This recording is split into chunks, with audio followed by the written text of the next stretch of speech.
คืออาเซียนให้เกิดกลางสเตอร์ฮอลทิศเมกะให้มีผู้ดูอาสูงพอเนี้ยเดี๋ยวให้เกิดชัว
Hãy subscribe cho kênh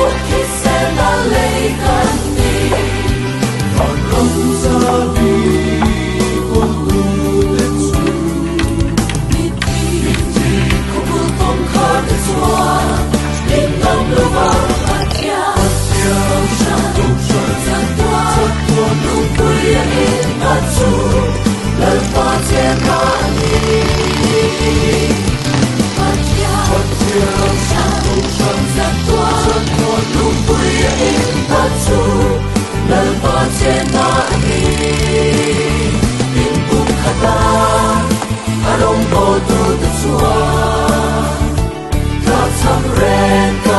Mì Gõ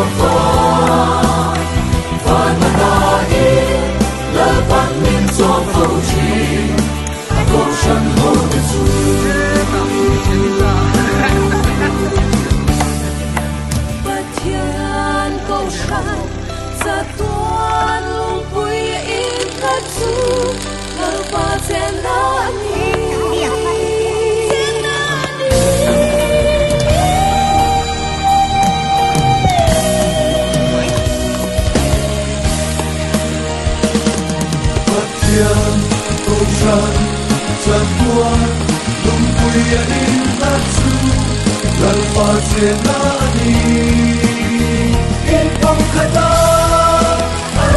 những video hấp dẫn